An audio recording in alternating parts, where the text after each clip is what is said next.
ये प्रार्थना करूंगा, एक भी टन चावल बांग्लादेश को तब तक न दिया जाए जब तक बांग्लादेश को अपनी गलती का एहसास न हो जाए। वो पहले गलती माने कि हाँ, हिंदुओं के साथ यहाँ बुरा हुआ है और सरकार उसकी जिम्मेदार है, और हम इस गलती को मानते हैं, तो उसको फिर, क्योंकि हम लोग तो भारतीय हैं ना, हम तो फिर भी दया कर देंगे, पर वो दया करके खा पी के फिर हमारे ही लोगों को मारेंगे। तो मैं ये निवेदन करूंगा, वो सरकार का डिसीजन है, मैं तो कोई सरकार का मेंबर नहीं हूं, वो तो सरकार ही करेगी, जो करेगी सोच समझ के ही करेगी।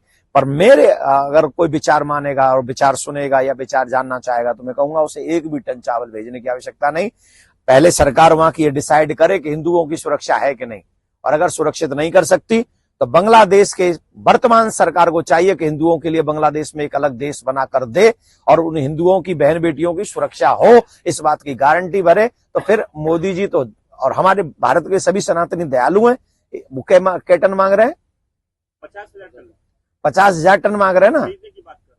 और तो अभी कितना दे रहे हैं हमारे पास? एक सिर्फ गई। अच्छा देखो, गई, अब तो उसमें हम क्या करें, गई रास्ते में भाई। अरे देखिए, हम उसका नहीं कह रहा हूं, हमें नहीं पता, वो सरकार का अपना डिसीजन है, उसमें हमारा कोई हस्तक्षेप नहीं है। लेकिन वो 50,000 टन मांग रहे हैं, हम भारत सरकार से कहेंगे उन्हें 1,00,000 टन भेजो, लेकिन उससे पहले हिंदुओं की सुरक्षा और हिंदुओं के लिए वहां देश की डिमांड करो कि हिंदू राष्ट्र वहां सबसे पहला राष्ट्र बने, जिससे हमारे हिंदू सब सुरक्षित हो। आपने लाडली योजना का बोला, आपने तो हमें बाद में बताया, हमारे ठाकुर जी ने ये प्रेरणा हमें पहले ही दी जब हम प्रेस कॉन्फ्रेंस करने आ रहे थे, और कसम से हमको नहीं पता कि आप ये बोलने वाले हैं, या हमें नहीं पता कि ऐसा पैसा उनके अकाउंट में गया भी है। ठाकुर जी ने हमको ये प्रेरणा क्यों दी? हमने अपने आप से बोला ये? इसका मतलब आप समझ लीजिए, कोई न कोई शक्ति हम सबको प्रेरित कर रही है इस समय हमारी संस्कृति को बचाने के लिए। आपने नहीं, मुझे पता भी नहीं था जो अभी आपको कह रहे हैं, और मैं अपने आप से बोल रहा हूं। उर प्रेरक रघुवंश विभूषण, ये चौपाई यहां पर सिद्ध हो गई कि ठाकुर जी ही प्रेरणा दे रहे हैं, और ये सभी वर्तमान जो गद्दियों पे बैठे हुए हमारे प्रतिनिधि हैं, उनको इस तरफ सीरियसली सोचना पड़ेगा, और एक भी व्यक्ति ऐसा बाहर से आया हुआ उसके अकाउंट में पैसा न जाए, ये सुनिश्चित करेंगे, और जो इलीगल बांग्लादेशी रह रहे हैं उन्हें उनके घर में वापस भेजा जाए।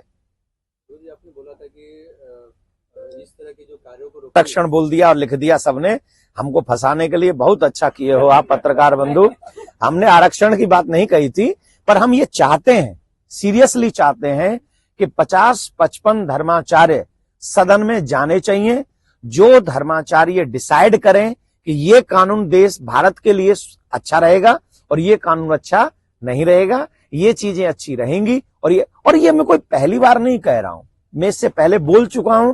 और दूसरा, मैंने बोला ऐसे ही नहीं हवा हवाई, जो लोग भारत को गलत दिशा में ले जाना चाहते हैं, जिनका एम, जिनका गोल दूसरा है, वो इस बात से एग्री करेंगे ही नहीं, वो नहीं करेंगे। वो क्यों नहीं करेंगे? वो इसलिए नहीं करेंगे क्योंकि वो चाहेंगे ही नहीं कि हमारे भारत के भारतीय संस्कार सुरक्षित हो, और वो भारतीय संस्कारों को सुरक्षित धर्माचार्य ही कर सकते हैं, जो जिन्होंने शास्त्र पढ़े।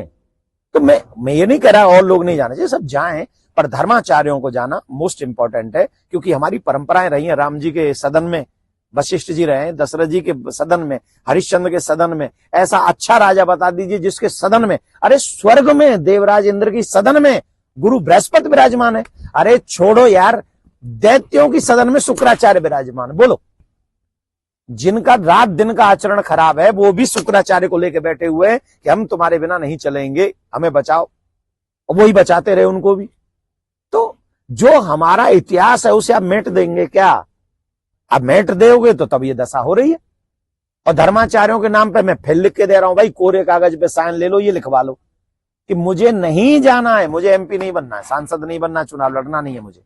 कोई अगर ये बहाने बना रहा हो, कोई ऐसे ही करके ब्लेम करते हैं लोग, तो मुझे इलेक्शन नहीं लड़ना है, मुझे आपसे कोई लोभ नहीं है, पर धर्माचार्य जाएंगे तो मेरा देश बचेगा, संस्कृति बचेगी, ये मेरा लोभ है। अगर इस लोभ में भी आपको कुछ बुरा दिख रहा है तो उसके लिए मैं सॉरी बोलता हूं। देखिए, पार्टियों में बटे हुए सनातनियों से मुझे कोई तकलीफ नहीं है। मैं तो एक चीज देखता हूं, आप जो लोग पार्टियों में बटे हुए हैं वो एक काम करें, इलेक्शन के 20 दिन होते हैं, 20 दिन में आप जो करना है करो, लेकिन बाकी के जो 345 दिन है वो आप हिंदू बन के रहो, वो आप सनातनी बन के रहो। उस मिले इलेक्शन के समय आपको वोट चाहिए, कुर्सी चाहिए, सब ले लो जिसको मिले, लेकिन उसके बाद जो 345 दिन है वो आप ईमानदारी से सनातनी बनो और सनातन के प्रोग्रेस के लिए काम करो। और जो कुर्सियों पे बैठ जाएं उनको हिंदुओं के हित का काम करना चाहिए, हिंदुओं के हित का काम। अभी मैंने सुना पहले, इससे पहले जो सरकार थी उन्होंने 10-11 करोड़ वक्फ बोर्ड को दिए, तो सनातन बोर्ड बना के उनको क्यों नहीं दे सकते आप 25 करोड़? सरकार तो हिंदूवादी थी। भाई शिंदे साहब क्या कहते हैं, हम हिंदूवादी है, यही कहते हैं ना। तो आप जब, पहली बात तो आपको वक्फ बोर्ड को देना ही नहीं चाहिए, ये इनकम टैक्स का पैसा है, टैक्स का पैसा है, आप क्यों दोगे?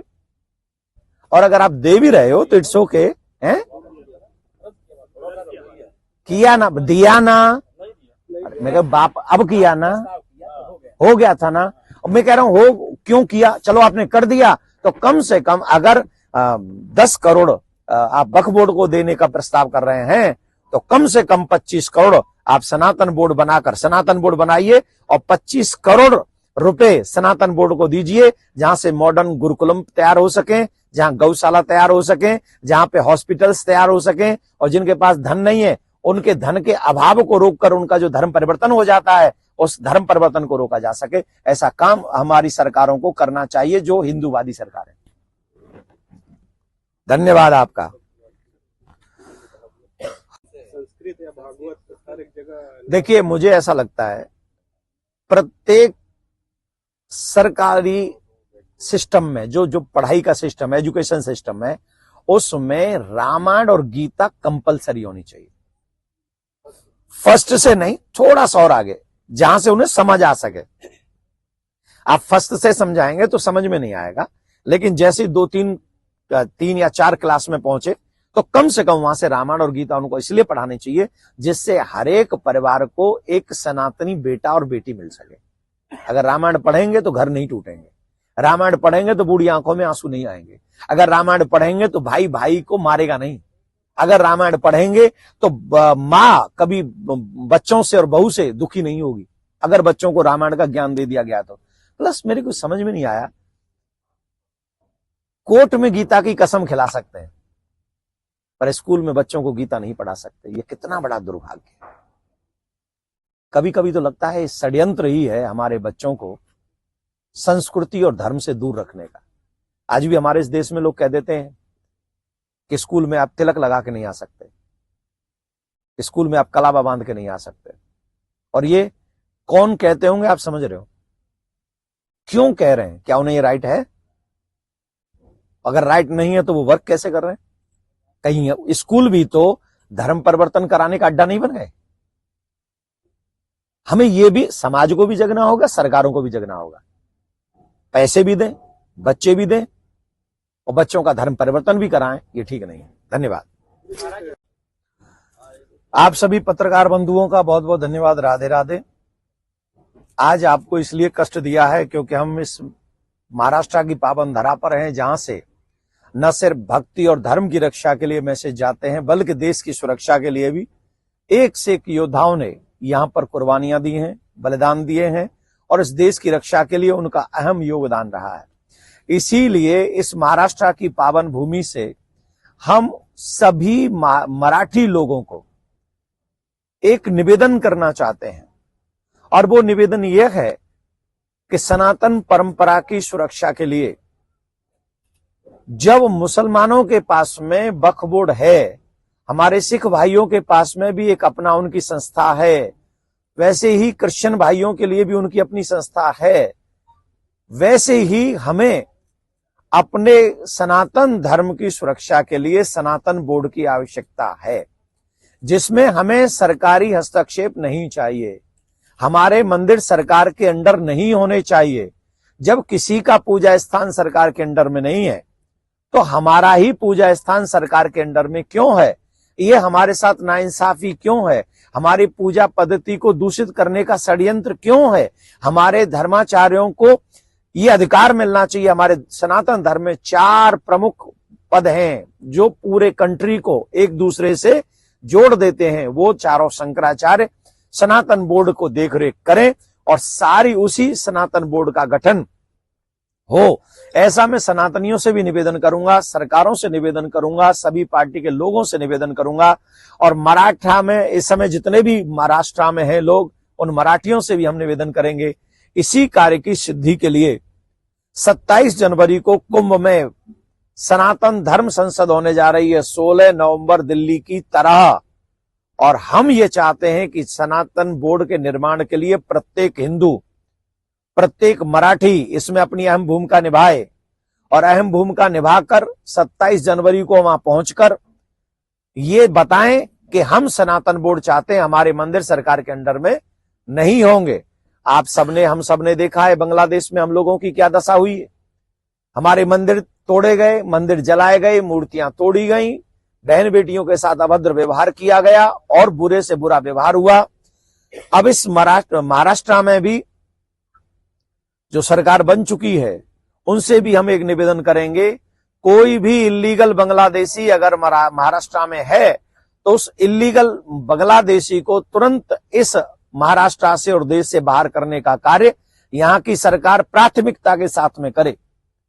यहाँ की सरकार ये अभी, क्योंकि महिलाओं को भी कुछ धन देने की योजना यहाँ की सरकार ने बनाई है, क्या लाडली योजना, लाडली बहना योजना बनाई है। हम यहाँ के मुख्यमंत्री श्री देवेंद्र फडणवीस जी को एक निवेदन करेंगे, वो ये ध्यान दे के सुने कि आप जो लाडली योजना चला रहे हैं वो कहीं बांग्लादेश से आई हुई उन बहनाओं को न मिल जाए जिन बहनाओं के भैयाओं ने हिंदुओं का कत्लेआम बांग्लादेश में किया है। एक भी लाडली बहना बांग्लादेशी नहीं होनी चाहिए, एक भी लाडली बहन। यही दिल्ली में जहां जहां ये लाडली बहना योजना चल रही है, जो फ्री टैक्स का पैसा जो जनता में बांट रहे हैं, मैं उनसे निवेदन करूंगा बांग्लादेश